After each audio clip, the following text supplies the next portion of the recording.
기승전 몸이라는 말처럼 나이가 들수록 건강의 중요성은 더욱 커집니다. 특히 60세에서 65세는 중년에서 노년으로 넘어가는 중요한 환절기라고 할 수 있습니다. 이 시기에는 신체적 변화가 급격하게 나타나고 의료비 지출도 크게 늘어나는 경향을 보입니다. 아픈 통증에 가속도가 붙고 면역력이 떨어지는 것도 가속도가 붙는 시기이며 여성은 폐경, 남성은 남성 갱년기를 겪으며 몸의 변화를 가장 먼저 느끼게 되죠. 주변 사람들은 잘 모르더라도 스스로 몸이 예전 같지 않다는 느낌을 받게 됩니다. 친구들끼리 모이면 아픈 이야기를 하다가 흩어지면 병원에 가는 것이 이 시기의 전형적인 모습이라고 할 수 있습니다. 물론 젊은 나이에도 건강 문제가 있을 수 있지만 60대 초반은 몸의 변화가 가장 극적으로 나타나는 시기입니다.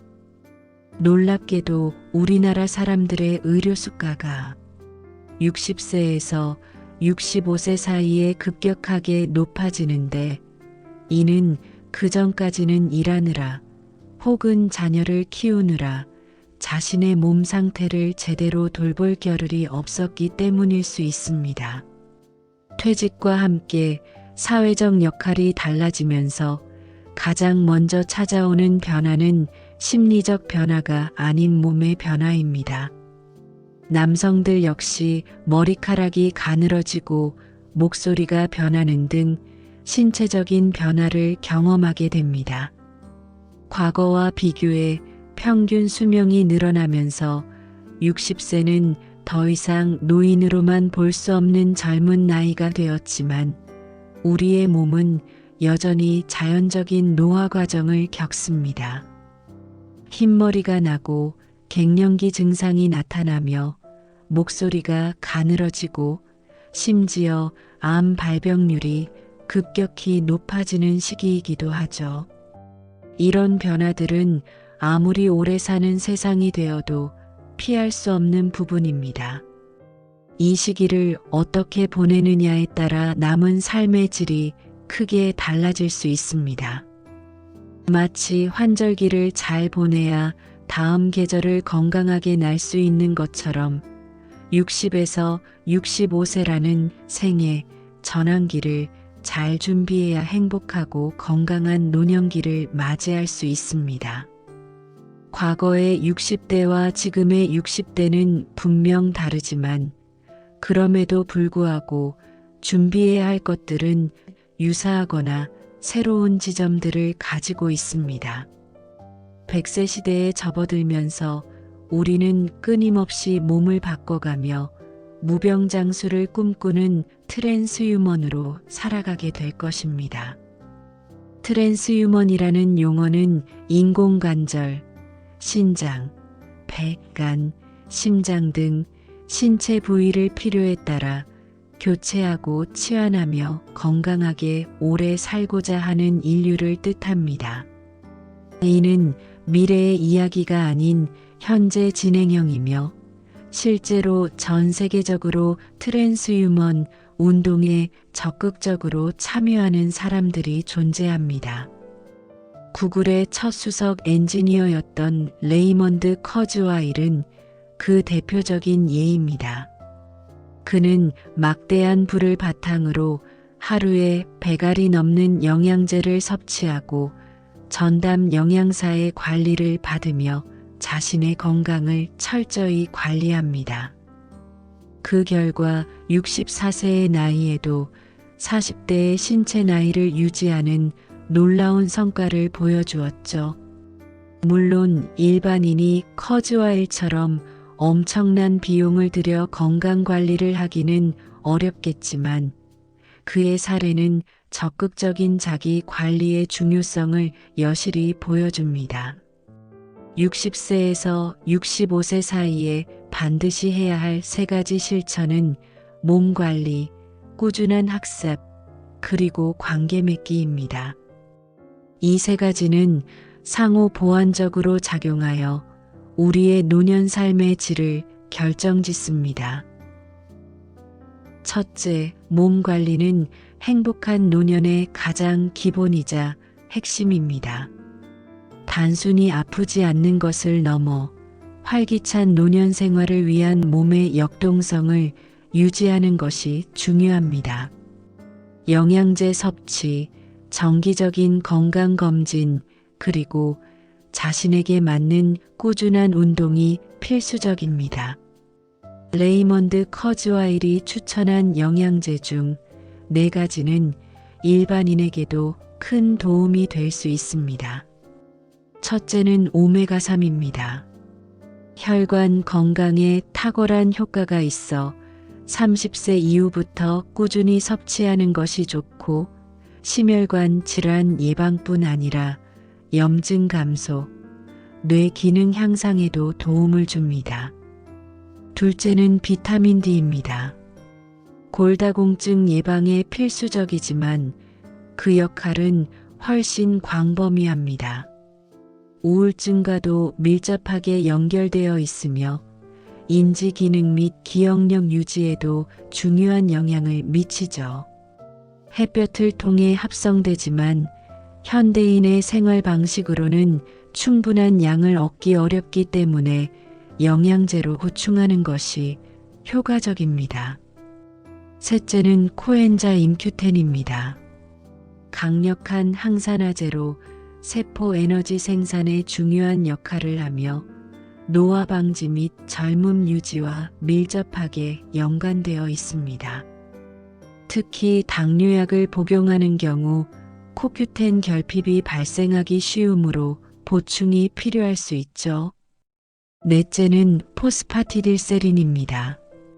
인지질의 일종으로 뇌 기능, 특히 인지 저하 및 치매 예방에 도움을 준다고 알려져 있습니다.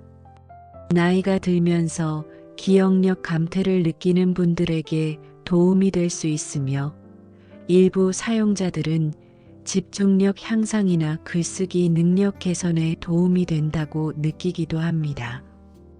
이러한 영양제들은 의사 또는 약사와 충분히 상의한 후 자신의 건강 상태와 필요에 맞춰 선택하고 복용해야 합니다. 영양제 외에도 정기적인 건강검진을 통해 자신의 몸 상태를 정확히 파악하고 이상 징후를 조기에 발견하여 치료하는 것이 중요합니다. 또한 꾸준한 운동은 필수입니다. 거창한 헬스장 등록이나 전문적인 트레이닝이 아니어도 괜찮습니다. 허벅지 근육과 코어 근육을 강화하는 운동은 나이가 들수록 더욱 중요해집니다. 집에서 간단하게 할 수 있는 맨몸 운동, 예를 들어 누워서 다리 들어 올리기, 스쿼트, 플랭크 등은 체력 유지에 큰 도움이 되며 생활 속에서 틈틈이 몸을 움직이는 습관을 들이는 것이 중요합니다. 트랜스휴먼으로서 오래 살기 위해서는 자신의 몸을 관리해야 할 자산으로 여기고 적극적으로 투자해야 합니다. 둘째, 공부는 급변하는 시대에 적응하고 심리적 포만감을 얻는 데 필수적입니다. 젊은 세대와 소통하고 그들에게 뒤처지지 않기 위해서는 끊임없이 배우고 성장해야 합니다. 이러한 노력은 나이가 들면서 찾아오는 뒤처지는 느낌, 작아지는 마음, 소심해지는 마음을 극복하고 심리적 포만감을 확보하는 유일한 방법입니다. 그렇다고 해서 다시 학교에 가거나 거창한 교육과정을 들을 필요는 없습니다. 가장 효과적이고 실천 가능한 방법은 서점을 학원처럼 꾸준히 방문하는 것입니다. 일주일에 한 번 특정 요일과 시간을 정해 서점을 방문하세요. 바쁘다면 한 달에 한 번 민방위 훈련이 울리는 날처럼 특별한 날을 정해 방문하는 것도 좋습니다. 이 시간과 공간은 오롯이 나만을 위한 학습의 시간으로 누구도 방해하지 못하도록 확보해야 하며 마치 출근하듯이 학원에 가듯이 규칙성을 부여하는 것이 중요합니다. 서점에서는 닥치는 대로 읽는 적극적인 자세가 필요합니다. 자신의 취향이나 현재 관심 있는 분야에만 국한되지 말고 아무 책이나 손에 잡히는 대로 읽어보세요. 베스트셀러 코너에서 요즘 어떤 책이 인기 있는지 살펴보고 전혀 알지 못했던 분야의 책을 펼쳐보는 것도 좋습니다. 책을 끝까지 읽겠다는 부담감을 버리고 대신 20페이지만 읽는 것을 목표로 하세요. 책의 제목, 목차, 서문을 읽고 20페이지를 읽어봅니다. 이 분량 안에서 나를 사로잡는 내용이 있다면 그 책은 끝까지 읽게 될 가능성이 높습니다. 그리고 이 20페이지만 읽고 끝나는 것이 아닙니다. 반드시 그 안에서 단어 하나 또는 문장 하나를 기억하고 가져와야 합니다. 그리고 그 단어나 문장을 일주일 내내 곱씹어 생각하고 이를 통해 다른 것을 어떻게 생각할 수 있을지 고민해 보세요. 외워보고 적어보기도 하면서 나만의 것으로 만드세요. 이러한 꾸준한 학습은 단기적인 효과에 그치지 않습니다. 일주일, 한 달, 석 달, 6개월, 그리고 1년 이상 꾸준히 실천하면 놀랍게도 우리 내면의 메타인지가 크게 확장됩니다. 메타인지는 자신의 사고 과정을 인지하고 조절하는 능력으로 어떤 상황을 한 발짝 떨어져서 넓게 바라볼 수 있는 관대함을 갖게 합니다. 또한 새로운 정보에 대한 민감성이 높아지고 스스로를 괜찮은 사람이라고 여기는 자존감이 향상되며 다른 세대와 소통할 때도 주도적으로 화두를 던질 수 있는 자원들이 생겨나게 됩니다. 심리학 분야에서 망각과 기억에 대한 연구를 한 에빙하우스의 연구 결과에 따르면 우리가 어떤 것을 가장 잘 기억하게 되는 방법은 다른 사람을 가르치는 것이라고 합니다. 물론 늘 가르칠 상대가 있는 것은 아니지만 눈으로 영상을 보는 것은 기억률이 30%에 불과한 반면 책으로 읽는 것은 뇌를 97%나 활성화시키며 우리의 상상력과 기존 지식을 결합하여 새로운 지식을 만들어냅니다. 서점 방문을 통해 얻는 심리적 포만감은 단순히 기분 좋은 느낌을 넘어 우리의 사고를 끊임없이 확장시키고 60대 나이라는 애매한 과도기 속에서 흔들리지 않는 내면의 힘을 길러줄 것입니다. 셋째, 관계 맺기는 고립되지 않고 행복한 노년 생활을 이어가는데 필수적입니다. 60세에서 65세는 신체적, 심리적 변화뿐 아니라 사회적 환경 자체도 크게 변하는 시기입니다. 친구 관계가 단절되거나 사회적 자리가 사라지면서 고립감을 느끼기 쉽죠. 특히 남성들은 직장을 떠나면 사회적 관계가 급격히 줄어드는 경우가 많고 여성들 또한 남편이나 자녀들로 인해 친구 관계에 제약이 생기기도 합니다. 이 시기에 중요한 것은 손절이 아니라 오히려 새로운 관계를 맺고 기존 관계를 회복하며 확장하는 노력입니다. 두 그룹의 사람들을 적극적으로 만나야 합니다. 첫째는 오랜 친구들과의 재회입니다. 우리는 슈퍼 친구라고 불리는 언제 만나도 한결같고 따뜻하며 믿음직스러운 오래된 친구들을 다시 찾아야 합니다. 오랫동안 만나지 못해 소원해진 친구가 있다면 먼저 연락을 시도해 보세요. 과거에 좋았던 친구들은 다시 만나도 좋은 관계를 유지할 가능성이 높습니다. 그들이 먼저 연락 오기를 기다리기보다는 잘 지냈어? 오래간만이지? 문득 내 생각이 나서 안부를 묻는다는 따뜻한 메시지나 전화 한 통을 건네는 용기가 필요합니다. 과거에 나에게 도움을 주었던 고마운 친구들에게 커피나 식사를 대접하며 지난 세월의 이야기를 나누고 은혜를 갚는 시간을 갖는 것은 소중한 경험이 될 것입니다. 또한 비록 만나기 쉽지는 않겠지만 자신의 손해를 감수하고서라도 기꺼이 나를 위해 뭔가를 해줄 진짜 친구가 있다면 그 관계를 더욱 소중히 지켜나가야 합니다. 둘째는 젊은 세대와의 교류입니다. 젊은 세대는 우리에게 앞으로 살아갈 세상의 변화를 정확하게 파악하고 새로운 정보를 습득하는 데 큰 도움이 됩니다.